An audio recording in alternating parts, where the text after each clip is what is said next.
Hare Krishna, dear devotees, please accept my humble obeisances. All glories to Srila Prabhupada.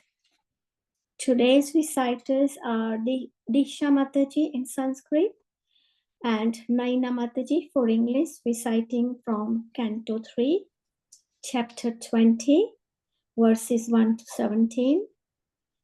And before you start, today we also have a bhajan sung by Jai Mataji singing, and Orbita Mataji will be doing English recitation.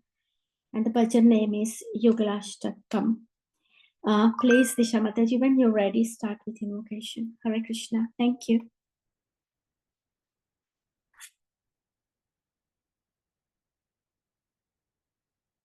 Disha Mataji, I think you're muted.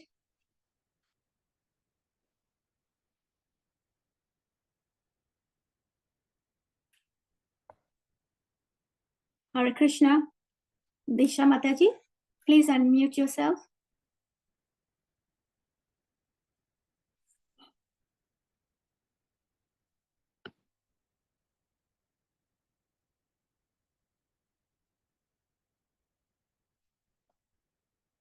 Kishori Mataji, can Disha Mataji be unmuted or? I'll try and see if I can unmute her.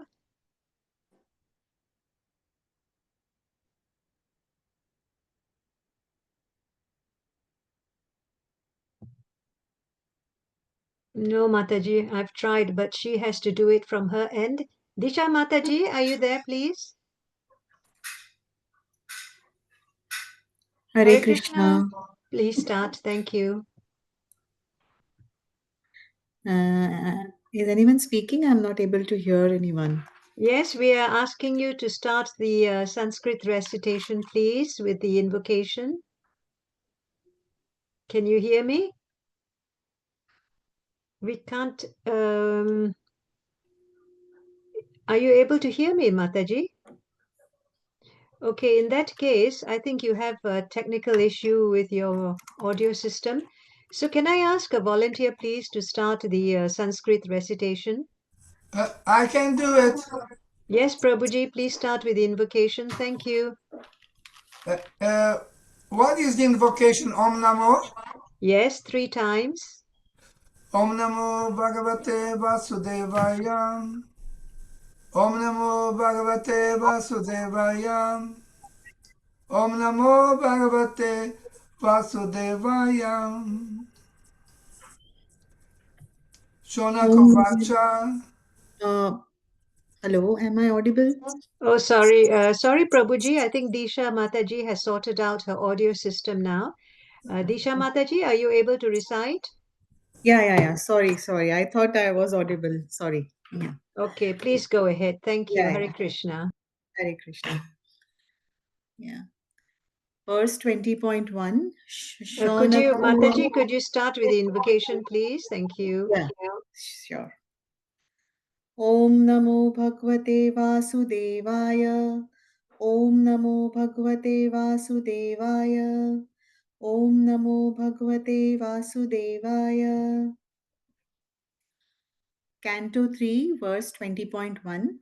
Shaunak Uvacha Mahim Pratishtham Madhyasya Saute Swayambhuvo Manuhu Kanyavattishtadvarani Margayavarjanmamam. Hare Krishna. Dear devotees, please accept my humble obeisances. All glories to Srila Prabhupada. Srila Prabhupada Ki Jai. Sri Sonakya inquired, O Sutta Goswami, after the earth was again situated in its orbit, what did Swayambhuva Manu do to show the path of liberation to persons who were to take birth later on?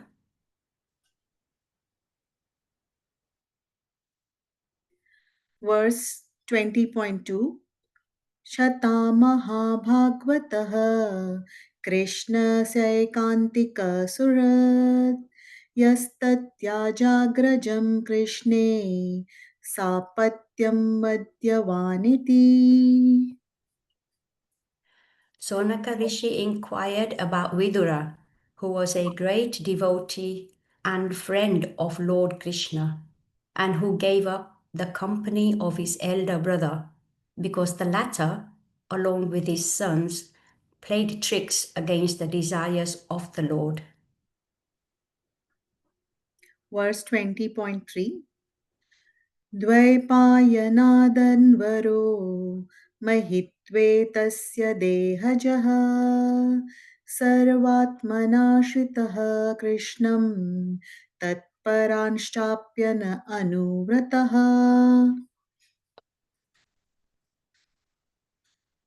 Vidura was born from the body of Vedavyasa and was not less than he. Thus, he accepted the lotus feet of Krishna wholeheartedly and was attached to his devotees. Verse 20.4 किमन्वपृच्छन् मैत्रेयं विरजास्तीर्थसेवया उपगम्य Kushavarta आसीनं तत्त्ववितं मम. Vidura was purified of all passion by wandering in sacred places, and at last he reached Haridwar, where he met the great sage who knew the science of spiritual life, and he inquired from him. Sonakya Rishi therefore asked, what more did Vidura inquire from Maitreya? Verse 20.5 तयोः संवदतोः सूत प्रवृत्ता ह्यम्लाः कथाः आपो Ganga इवाग्निर्हरेः पादम्बुजाश्रयाः. Sonakya inquired about the conversation between Vidura and Maitreya. There must have been many narrations of the spotless pastimes of the Lord. The hearing of such narrations is exactly like bathing in the water of the Ganges, for it can free one from all sinful reactions. Verse 20.6 तानः कीर्तय भद्रं ते कीर्तन्योदार्कर्मणः रसज्ञः को नु तृप्येत हरिलीलामृतं पिबन्. O Sutta Goswami, all good fortune to you. Please narrate the activities of the Lord, which are all magnanimous and worth glorifying. What sort of devotee can be satiated by hearing the nectarian pastimes of the Lord? Verse 20.7 एवम् उग्रश्रवाः पृष्ट ऋषिभिर्नैमिषायनैः भगवत्यर्पिताध्यात्मस्तानाः श्रूयतामिति. On being asked to speak by the great sages of Naimisaranya, the son of Rohamasarana, Sutta Goswami, whose mind was absorbed in the transcendental pastimes of the Lord, said, please hear what I shall now speak.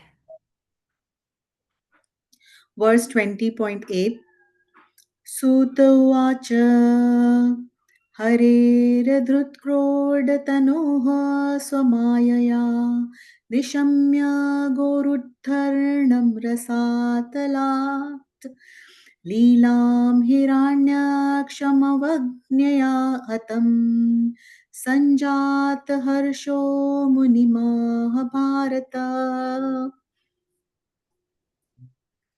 Sutta Goswami continued, Vidura, the descendant of Bharata, was delighted to hear the story of the Lord who, having assumed by his own divine potency the form of a bow, had enacted the sport of lifting the earth from the bottom of the ocean and indifferently killing the demon Hiranyaksha, Vidura then spoke to the sages as follows. Verse 20.9 Viduruvacha Prajapati Patihi Shruštva Prajasarge Prajapati Kimarbhat me Brahman Prabhuhavya Avakta Margavet. Vidura said, "Since you know of matters inconceivable to us, tell me, O holy sage, what did Brahma do to create living beings after evolving the Prajapatis, the progenitors of living beings?" Verse 20.10 Ye marichadayo vipra yastu swayam bhuvo manuhu te vai brahman adeshat katham etad bhavayan. Vidura inquired, how did the Prajapatis, such progenitors of living entities as Marichi and Swayambhuva Manu, create according to the instructions of Brahma, and how did they evolve this manifested universe? Verse 20.11 Swadvitiyaha kim srujan swatantra utkarmasu aho svitsahataha sarva idam sma samkalpayan. Did they evolve the creation in conjunction with their respective wives? Did they remain independent in their action, or did they all jointly produce it? Verse 20.12 Maitreya Uvacha Daivena durvitarkena parena nimishena cha जातक्षोभाद् भागवतो महानासीद गुणत्रयात्. Maitreya said, when the equilibrium of the combination of the three modes of nature was agitated by the unseen activity of the living entity, by Mahavishnu and by the force of time, the total material elements were produced. Verse 20.13 Rajah pradhanan mahatas trilingo daiva choditat jatah sasarja bhutadir viyadadini panchashaha. As impelled by the destiny of the jiva, the false ego, which is of three kinds, evolved from the Mahatattva, in which the element of rajas predominates. From the ego, in turn, evolved many groups of 5 principles. Verse 20.14 तानि चैकैकशहस्रष्टुं समर्थानि भौतिकं सहत्यजदैव योगेन हैमम् अण्डम् अवासृजम्. Separately unable to produce the material universe, they combined with the help of the energy of the Supreme Lord and were able to produce a shiny egg. Verse 20.15 सोऽसयिष्टब्धिसलीले आण्डकोशो निरात्मकः साग्रं वर्षसहस्रम् अनवात्सीतम् ईश्वरः. For over 1,000 years, the shiny egg lay on the waters of the casual ocean in the lifeless state. Then the Lord entered it as Garbhodaksha Vishnu. Verse 20.16 Tasya nabherabhutpadmam sahasrarkoridhiti sarvajivanikayauko yatra swayambhut swarat. From the navel of the personality of Godhead, Garbhodaksha Vishnu spouted a lotus flower, effulgent like 1,000 blazing suns. This lotus flower is the reservoir of all conditioned souls, and the first living entity who came out of the lotus flower was the omnipotent Brahma. Verse 20.17 Soanuvashto bhagvata yahashete salīlaṣaye lokasamstam yatha purvam nirmame samsthaya swaya. When that Supreme Personality of Godhead, who is lying on the Garbhodaksha ocean, entered the heart of the Brahma, Brahma brought his intelligence to bear, and with the intelligence invoked, he began to create the universe as it was before. Hare Krishna. Hare Krishna.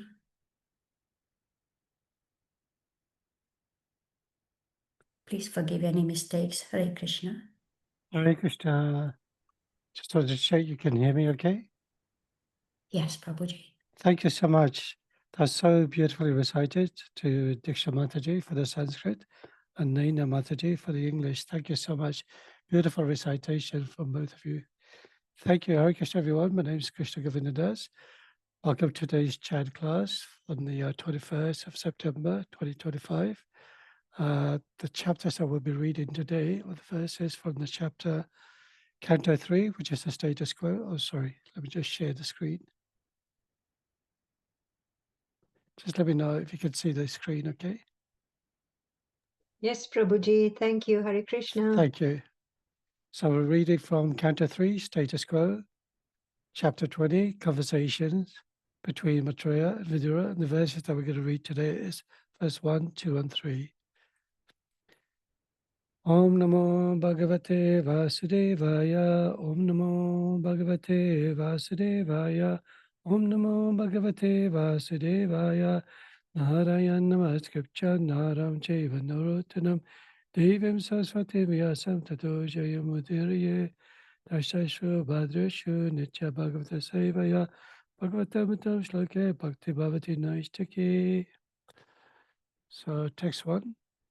Shuraka Vacha Mahe Pratishta Vatyasya Sute Swayam Bhuvo Manu Kanya Advati Statvarani Magaya Varag Chanmanam. Translation.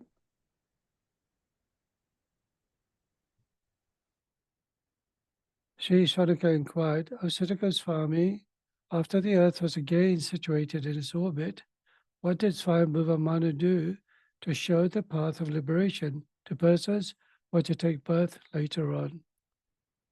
Prabhupada, by His Divine Grace, A.C. Bhaktivedanta Swami Srila Prabhupada Ki Jai. The prayers of the Lord as the firstborn incarnation occurred during the time of Swayambhuva Manu, whereas the present age is in the period of Vaisvata Manu. Each Manu's period lasts 72 times the cycle of 4 ages. One cycle of ages equals 4,320,000 solar years. Thus 4,320,000 times 72 solar years is a reign of 1 Manu.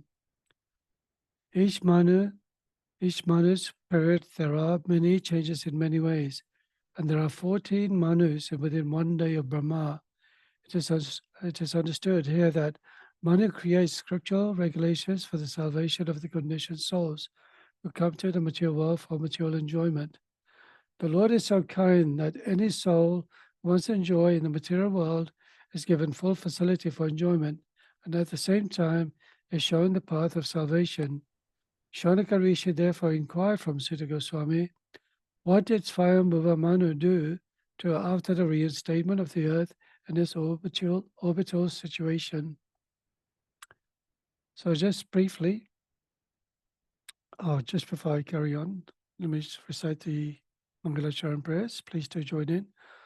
Om Jnana Timrandasya Gyananjana Shalakaya Chakshurmalitam Yena Tasme Shri Gurave Namaha Shri Chaitanya Mano Bishtam Stapitam Yena Bhutale Swayam Rupa Kadamayam Dadati Swapatantikam Vandeham Shri Guru Shri Yuta Padakamalam Shri Gurun Vaishnavamscha Shri Rupam Sagrajatam Sagana Raghunatam Vitam Tam Sajivam Sadvaitam Savadutam Parijana Saitam Krishna Chaitanya Devam Shri Radha Krishna Pada Sagana Lalita Shivishakam Vitamscha He Krishna Karuna Sindhu Dinabandhu Jagapate Gopesha Gopika Kanta Radha Kanta Namustate Tapta Kanchana Gaurange Radhe Vrindavaneshwari Vishabhanu Sate Devi Pranamami Hari Priye Panchakalpatarubhyasya Kripasindhubhyayivacha Patitanam Pavanebhyo Vaishnavebhyo Namo Namaha Jai Shri Krishna Chaitanya Prabhu Nityananda Shri Advaita Gadadhar Shivasari Gaur Bhaktavinda Hare Krishna Krishna Krishna Hare Hare Hare Rama Rama Rama Hare Hare. First of all, I'd like to offer my obeisances and respects to Praspash Master, seeking his blessings. Namo Vishnu Padaya Krishna Prasthaya Bhutale Srimate Bhakti Charuswami Tinamane. I'd like to offer my obeisances to Srila Prabhupada, his confounded church, Srila Prabhupada Ki Jai. Namo Vishnu Padaya Krishna Prasthaya Bhutale Srimate Bhakti Vedanta Swami Tinamane. Namaste Saraswati Deve Gauravani Prachayane Nirvishesha Sunyavadi Paschatya Desatarne. I also kindly seek the blessings of all the devotees listening. May you give me permission to speak on the wonderful glories of the Srimad Bhagavatam. May be pleasing, truthful, and beneficial to all of you, including myself. So now we're just carrying on to the next chapter, chapter 20, after Lord Varahadev had rescued Mother Bhumi, the earth, from the bottom of the Garbha Ocean, from the tyrannical ruler Ranyaksha. And when it was saved and returned back into orbit, here Shaunaka Rishi is asking the mat. He's asking also the Goswami, after the earth was again situated in its orbit, what did Swayambhuva Manu do? So just to understand, Swayambhuva Manu is actually born from the mind of Lord Brahma. There are 14 Manus within the day of Lord Brahma. So normally when we hear the Bhagavad Gita verse, where Krishna is telling Arjuna, the Supreme Personality of Godhead said, I first spoke this imperishable science to the Sun God.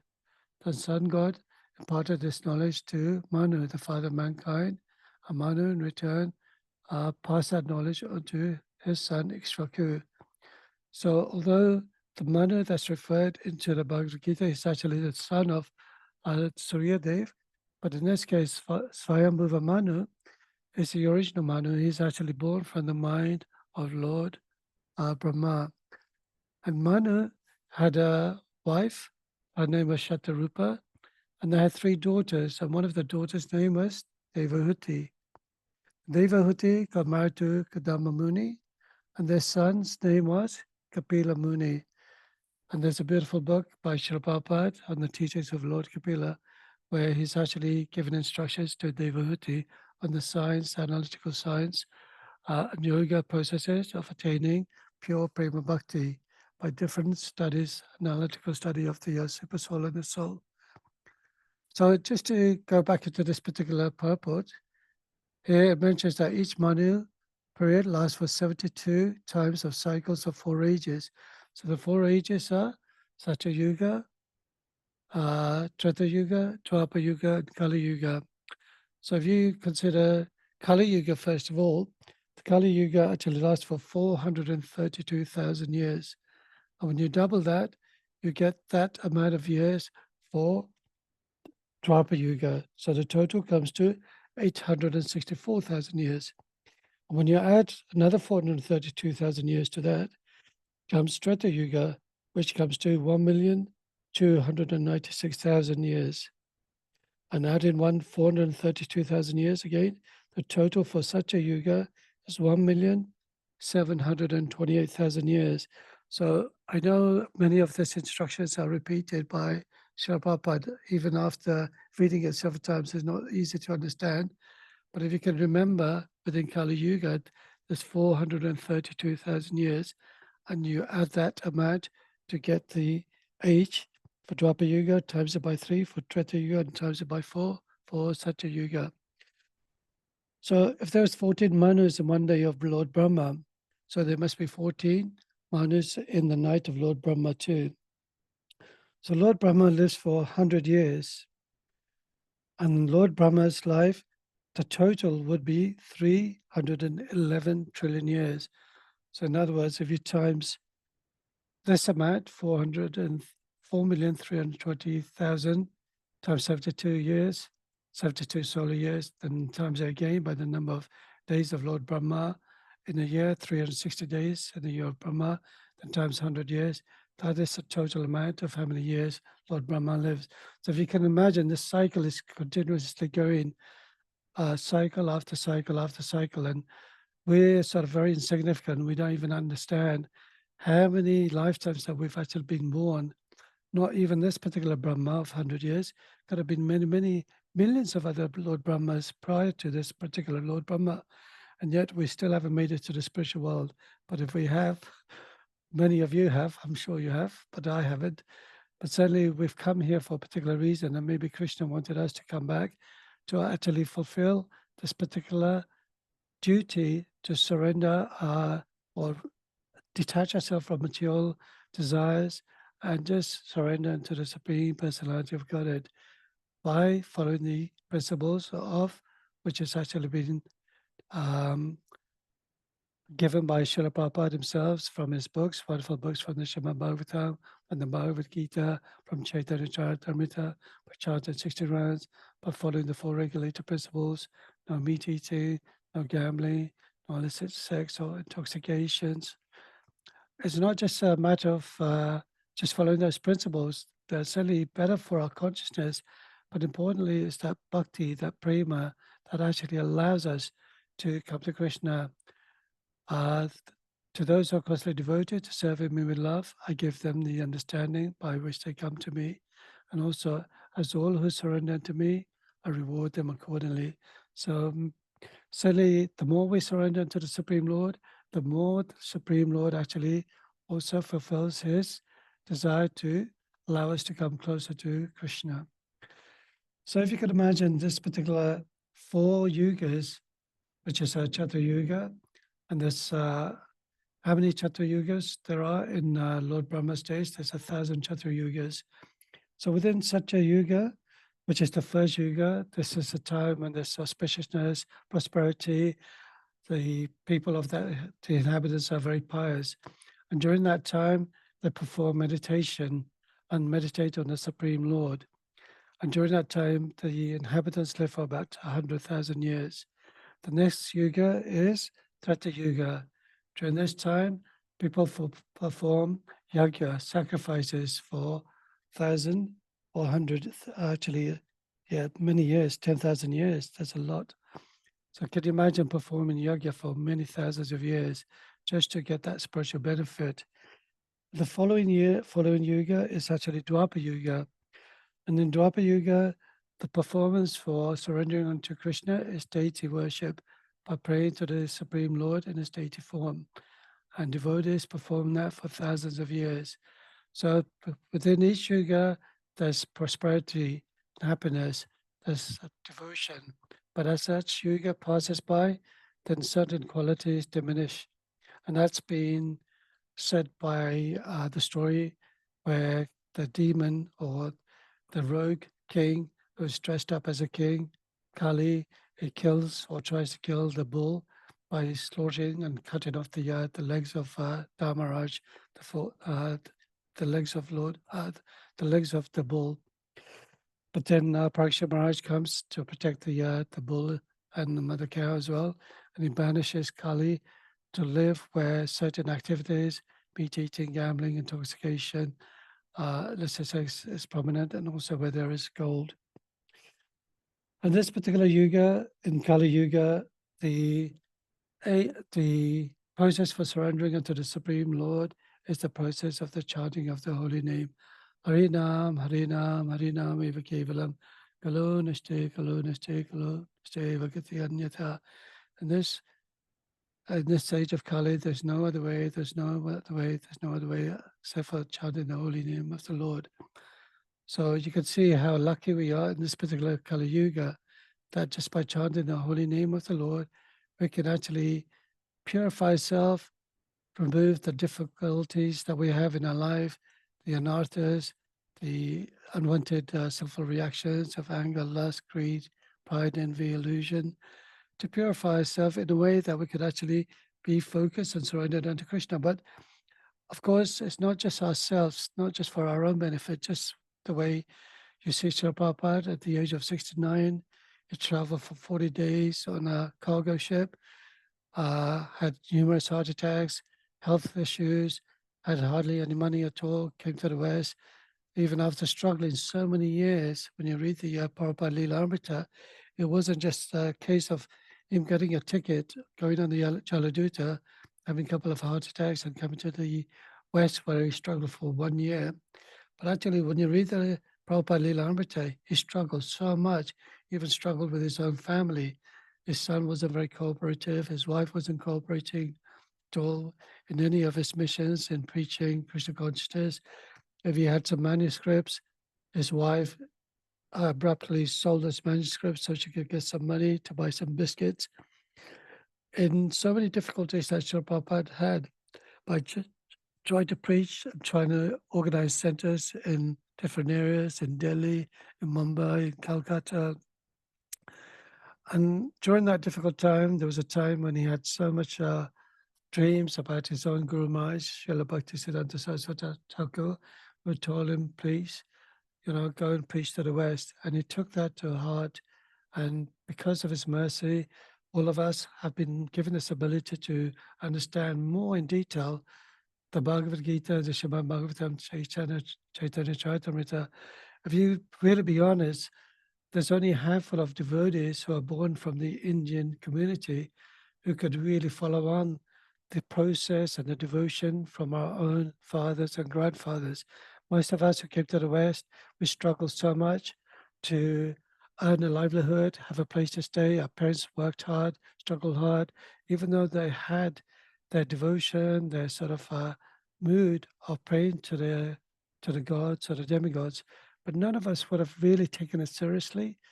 Certainly I wouldn't have, because there was no reason for me to take up to Christian consciousness, because it was only through the contact of the devotees at Bhaktivedanta Manor when I was able to be there as a child, be part of the community, participate in the kirtan, the festivals, the dramas, partaking in so many activities, I went to Sankirtan in the youth groups, that I felt connected to the devotees because there was a spiritual connection.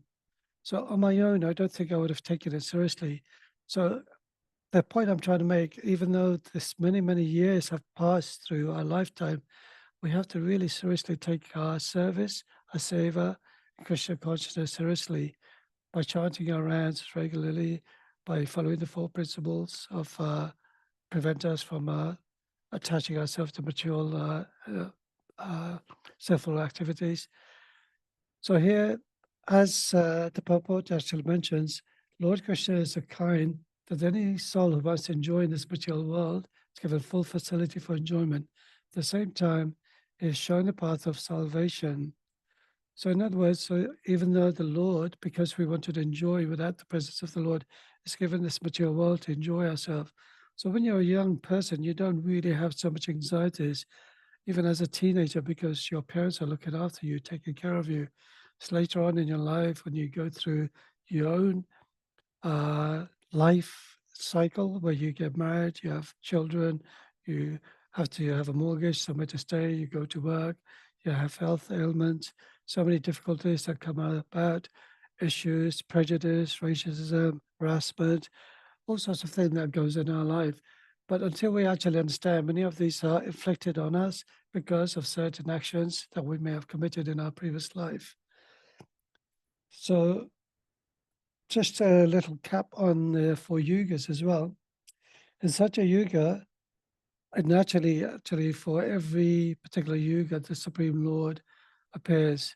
Yada yada dharmasya glani bhavati bharata chutadam dharmasya tadat panam srijamiham. Whenever and wherever there's a decline in religious practice or descendant of Bharata and a predominant rise of a religion, at that time I descend myself to deliver the pious and to annihilate the miscreants, to re-establish the principles of religion. I appear as myself millennium after millennium. So in this particular millennium, we're talking about each of the yugas. Such a yuga, he appeared as the Matsya, the fish incarnation, and saved the Vedas from the terrific floods that took place at that time.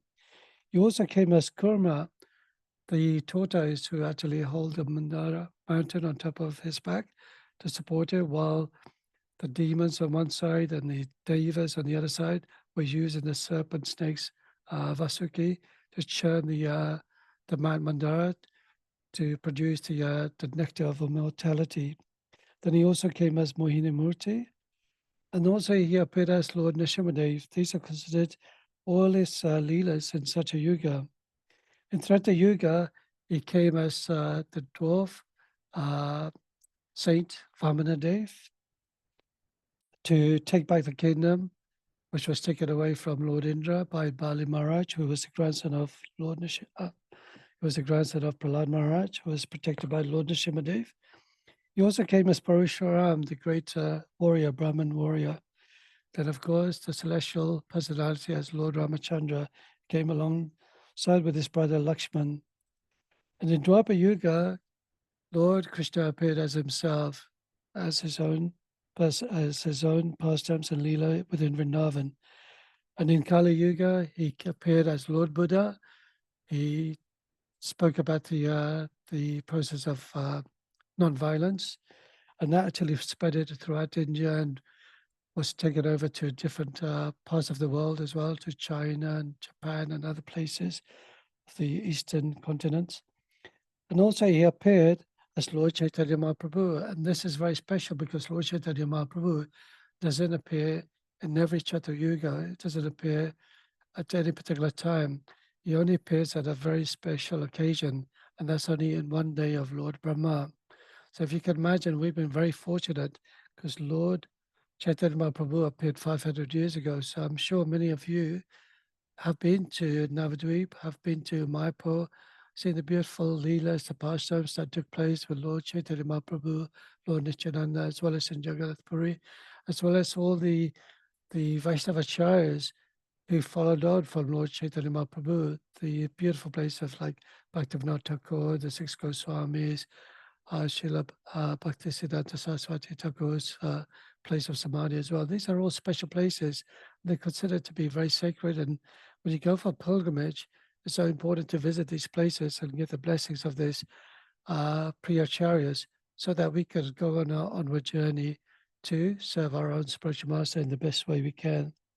Lord Chaitanya Mahaprabhu is very merciful as well because, as I mentioned earlier on, by his mercy, he just came about and gave this holy name and the Shikshastakam prayers. And in there he mentions about the strength and the potency of chanting the holy name. Oh my Lord, all your energy is invested in the holy name. There are no hard and fast rules by chanting his holy names. But even Lord Chaitanya Mahaprabhu says he feels like a fool. He doesn't really have any compassion or devotion to it. He doesn't have any feelings for it. Of course, he's saying that out of humility. But we actually understand by praying, the holy name of the Lord is no different from Krishna himself. Krishna, which means all attractive, means that we want to surrender ourselves to Krishna. Please give us the opportunity for devotional service. We chant the holy name of the Lord it is said that Lord Krishna's entourage is all his famous personalities and demigods also are attributed within the chanting of the holy name. Nam Namakari Bahuda Nija Sarva Shaktis Tatra Pita Niyamata Smarana Kala Tadrishi. So the chanting of the holy name is not an insignificant thing, it's a very important thing. By chanting the holy name, not only does it purify itself, but all those who listen to it as well. Just like when you go in Harinam Sankirtan, when you chant the holy name, you may find that some people mock the devotees for the chanting the holy name, but sooner or later, the sound vibration, transcendental sound vibration, becomes very purifying, and it actually purifies the atmosphere around us. And those people who may be drinking, being drunk or alcoholic, they also participate in the chanting of the holy name. Maybe their consciousness may not be there 100%, but certainly just by hearing the holy name, they could actually absorb the holy name within their heart. It may take a little while for that seed to fructify, but surely it will happen. Maybe not this lifetime, but certainly in many lifetimes to come, it will soon fructify. So it's so important that when we chant a holy name, we chant it with love and devotion, but also loudly so everyone could hear it. There was a story once I was reading where Lord Chaitanya Mahaprabhu, he was lamenting, saying, although we have a voice, we can sing and chant the holy name, what about all the living entities who are unable to have any vocal voices, are not able to hear with the same consciousness or have the same consciousness as a human being? He was referring to like the rocks, the trees, the plants, the flowers. Those living entities, although they have the soul within the actual body of that particular item, still at the same time their consciousness might not be as high as the human being. But then his devotees assured him, my dear Lord, do not worry. Just by chanting the holy name of the Lord, can you not hear the echo that comes and reverberates from the atmosphere back again? So it's said that when you're chanting the holy name, it's just like throwing a little pebble on a pond and you get that ripple effect, and it rebounds back again from the banks and back again to the center point. So similarly, when you chant the holy name, it sort of reverberates out into the atmosphere and comes back again. We may not have the consciousness or the senses to actually feel it returning, but certainly from a spiritual perspective, it's always there. Okay, I'm going to the second verse now.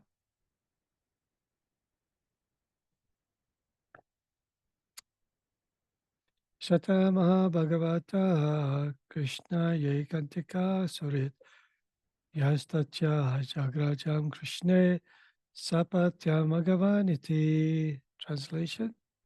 Shaunaka Rishi inquired about Vidura, was a great devotee and friend of Lord Krishna, and gave up the company of his elder brother, because the latter, along with his sons, played tricks against the desires of the Lord. Purport by Srila Prabhupada. The incident referred to here is that Vidura left the protection of his sacred places and met Maitreya at Haridravar. Shaunaka Rishi here inquires about the topics of the conversation between Maitreya Rishi and Vidura. Vidura's qualification was that he was not only a friend of the Lord, but also a great devotee. When Krishna tried to stop the war and mitigate the misunderstanding between the cousin brothers, they refused to accept his counsel. Therefore, Shata, or Vidura, was unsatisfied with them, and he left the palace. As a devotee, Vidura showed by example that anywhere that Krishna is not honored as a place unfit for human habitation. The devotee may be tolerant regarding his own interests, but he should not be tolerant when there is a misbehavior toward the Lord of the Lord's devotees. Here the word Agavan is very significant, for it indicates that the Kauravas, Dhritarashtra's sons, lost the war because of being sinful and disobeying the instructions of Krishna. So here it refers to Vidura when he's actually speaking to Dhritarashtra. Dhritarashtra was the father of Duryodhana and his 100 sons who wanted to wage a war against the Pandavas. They refused to give their kingdom back to the Pandavas, which rightfully belonged to them. They were exiled by the evil-minded Duryodhana and his uncle Shakuni to be banished from the dynasty for 13, 14 years. But even Lord Krishna tried so hard to try and cause some sort of neutral understanding with the Kauravas, to even plead to give them 5 villages back to the Pandavas. But Duryodhana, because of envy, because of pride, false ego, he refused. Lord Krishna, he said, no, I won't even give him the space which is equivalent to the tip of a pin. So in other words, he won't give him anything at all. So this shows you what greed has. When you sort of have pride with you, it's inevitable that eventually your destination will be completely diffused by the will of the Supreme Lord.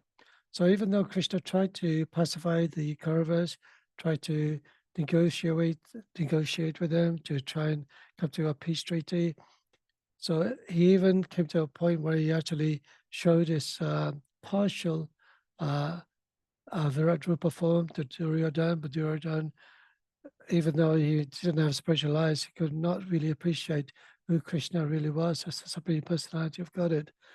And then he even had the audacity to try and attack Krishna, and along with his army. But Krishna, of course, was not able to be attacked at all by anybody, by any foe or enemy. But even Vidura tried so hard to console with Dhritarashtra, the blind king, to try and say, look, whatever your son is doing, Duryodhana, is not right. You should try and come to some sort of agreement. But Duryodhana was very, very angry at Vidura. He realized that Vidura was always trying to side with the Pandavas, and he called him a very harshful words, called him a traitor, told him that you really didn't like me at all. You didn't really care for the Kauravas. You always sided for the Pandavas. Your intention and your care and your affection was more towards the Pandavas than to your own children, the Kauravas. And when he started saying all these disgraceful things, then this is when Vidura realized that this isn't a place for me at all. Then he left his bow, he left his kingdom, left his position as the minister to the king, the advisor to the king, and he went to Hardwar, and that's where he met Maitreya Muni. Now, just a little background on Vidura. So who was Vidura in his previous life? So I just came across this. Some of you may know part of this story. Vidura was a central figure in the Hindu epic Mahabharata, renowned for his wisdom and wavering sense dharma, righteousness, and role as a moral compassion for the Kuru dynasty. So it just goes on. So previously, he was actually a king.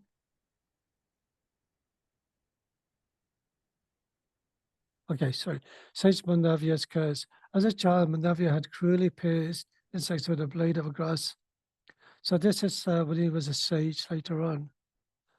As a child, many of us have actually tormented insects when we're children, teasing them with a blade of grass or other bits of items. I know I did. I feel shameful of doing that, but now, of course, I realize my mistakes.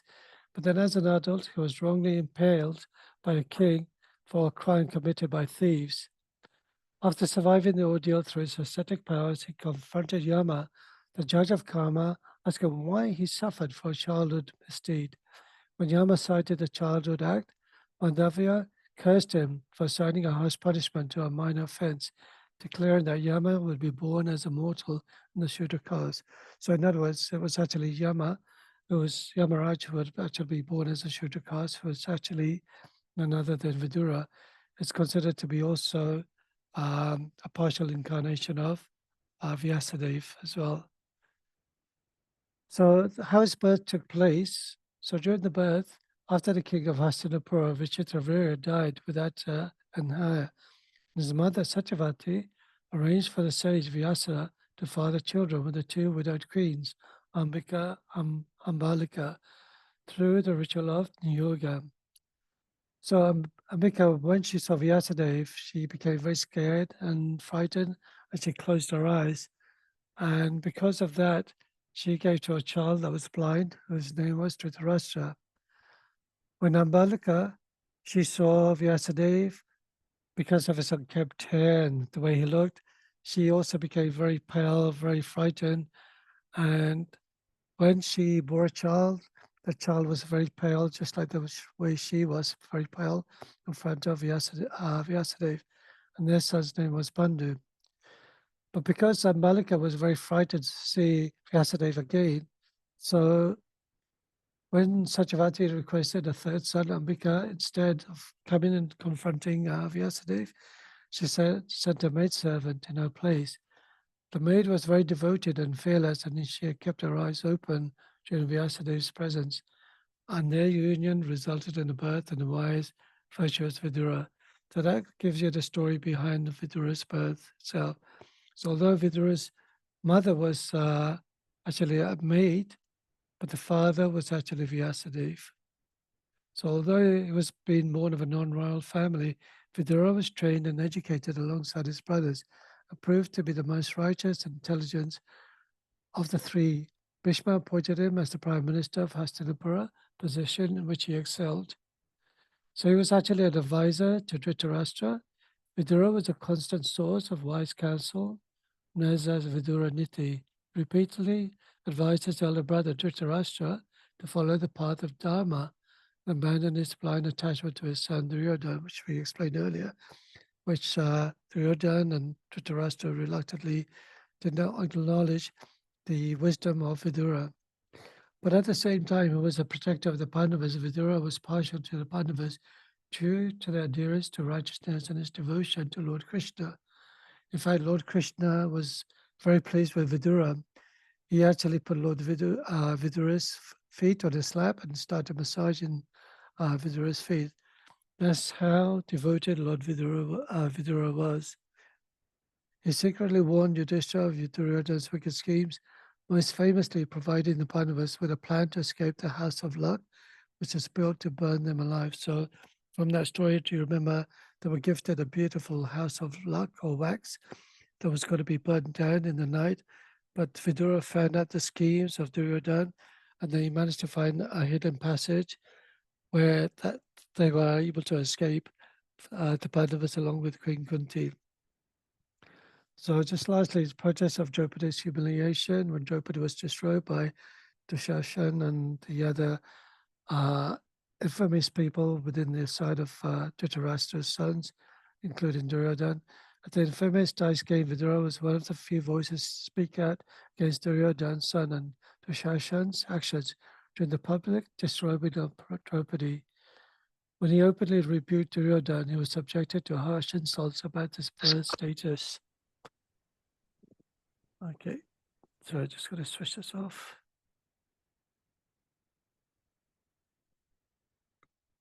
Yeah, just go to the next verse. This is the last verse. Svepayana danavaru mahitve tasya deja sarvana shita krishnam taparamschapi anuvrataha. Translation. Vidura was born from the body of Vyas, was not less than he. Thus he accepted the lotus feet of Krishna wholeheartedly and was attached to his devotees. The history of Vidura is that he was born of a Sudra mother, but his seminal father was Vyasadeva. Thus he was not less than Vyasadeva in any respect, since he was born of a great father who was supposed to be an incarnation of Narayan, who composed all the Vedic literatures. Vidura was also a great personality. He accepted Krishna as his worshipable Lord and followed his instructions wholeheartedly. So earlier on, I was mentioning about how Vidura had gone to the Ganga there. That's where he met Mathura Muni. And this is where Sutta Goswami is asking, or Sharaka Rishi is asking Sutta Goswami about the conversations between Vidura and Mathura Muni. So this comes to the end of my class. Is there any questions, comments, or any corrections at all, please?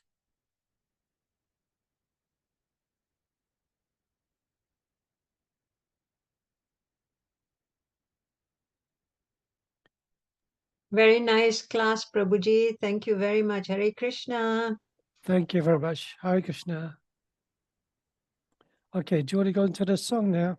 Shri Yes, Kishore please, Mataji. Prabhuji, if you would like to share the lyrics on the screen, I will invite Jai Mataji to sing the beautiful bhajan called Yugalashtakam. But before Mataji sings, we have dear Orpita reading the English translation. So, Orpita, are you ready to read the English translation, please? Hare Krishna, yes, Mataji. Mataji, Thank before you you. start, Go can I ahead. just say something to Prabhuji? Just very quickly. Yes, Yes, please, Prabhuji, Prabhuji. go ahead. Because, Prabhuji, I owe you an apology. I corrected you last week on the Bhasmasura name. You said it's Vikrasura. Actually, you were right. There is a regional dialect name in certain regions south in India. They call him Vikrasura. His original name is Bhasmasura. So my sincere apologies. Oh, no, that's okay. Sorry. Thank you so much, Shailesh Prabhu, because what happens, as I mentioned, I actually got that from the internet. So I have to really check my resources before I say anything, because obviously whatever you say... It's some certain South Indian regions called Bhasmasura, Yeah. It's a secondary name he does. Yeah. Thank you. So my apologies for that, Prabhu. No, no worries. Thank you so much, Shailesh Prabhu. Hare Krishna. Hare Krishna.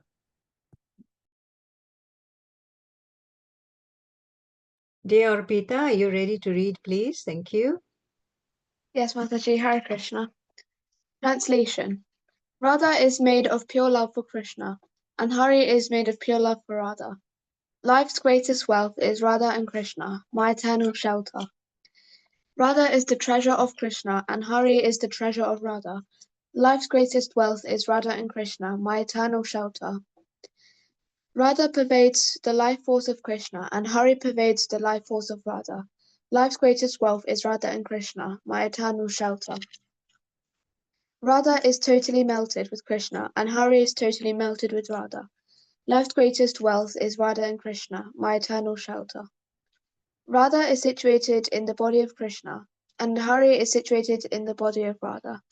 Life's greatest wealth is Radha and Krishna, my eternal shelter. Radha is fixed in the heart of Krishna, and Hari is fixed in the heart of Radha. Life's greatest wealth is Radha and Krishna, my eternal shelter.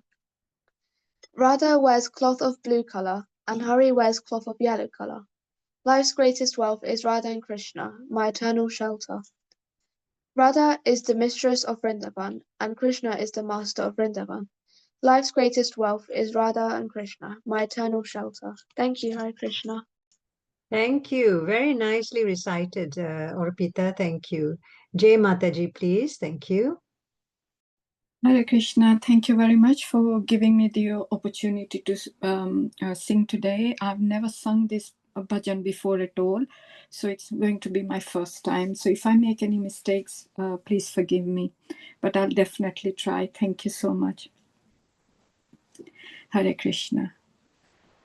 Krishna prema mai Radha, Radha prema mayo Hari. Krishna prema mai Radha, Radha prema mayo Hari. Jivane nidhane nityam, Radha Krishna gatir mama, Radha Krishna gatir mama, Radha Krishna gatir mama, Radha Krishna gatir mama. Krishnasya dravinam Radha, Radhaya dravinam Hari. Krishnasya dravinam Radha, Radhaya dravinam Hari. Jivane nidhane nityam, Radha Krishna gatir mama, Radha Krishna gatir mama, Radha Krishna gatir mama, Radha Krishna gatir mama. Krishna pranamai Radha, Radha pranamayo Hari, Krishna pranamayi Radha, Radha pranamayo Hari, Jivane nidhane nityam, Radha Krishna gatir mama, Radha Krishna gatir mama, Radha Krishna gatir mama, Krishna dravamai Radha, Radha dravamayo Hari, Krishna dravamai Radha, Radha dravamayo Hari, Jivane nidhane nityam,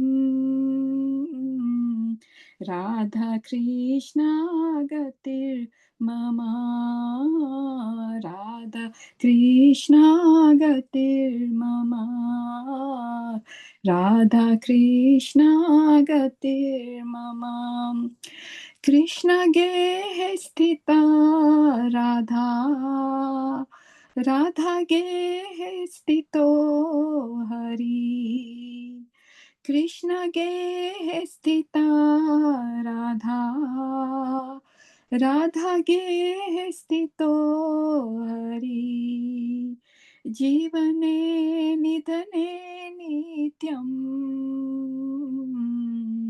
Radha Krishna gatir mama, Radha Krishna gatir mama, Radha Krishna gatir mama, Radha Krishna gatir mama, Krishna Chita Sthita Radha, Radha Chita Sthito Hari, Krishna Chita Sthita Radha, Radha Chita Sthito Hari, Jivane nidhane nityam, Radha Krishna gatir mama, Radha Krishna gatir mama, Radha Krishna gatir mama, Neelambardhara Radha, Pitambardharo Hari, Neelambardhara Radha, Pitambardharo Hari, Jivane nidhane nityam,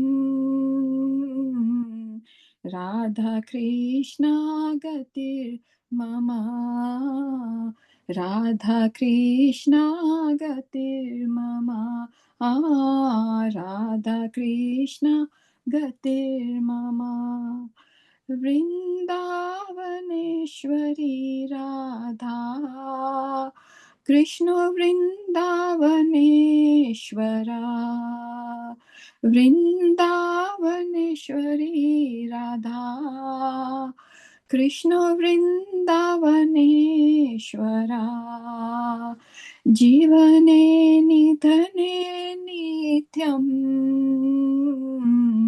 Radha Krishna gatir mama, Radha Krishna gatir mama, Radha Krishna gatir mama, Radha Krishna gatir mama, Hare Krishna, Hare Krishna, Krishna Krishna, Hare Hare, Hare Rama, Hare Rama, Rama Rama, Hare Hare, Hare Krishna, Hare Krishna, Krishna Krishna, Hare Hare, Hare Rama, Rama Rama, Hare Hare, Hare Krishna, Krishna Krishna, Hare Hare, Hare Rama, Rama Rama, Hare Hare. Hare Krishna. Thank you very much. Thank you so much, Mataji. So beautifully sung. Thank you. Hare Krishna. Thank you. Jai, thank you very much. So beautifully sung. You said it was your first time you sang this song. It's such a beautiful singing, beautiful song as well. Thank you very much.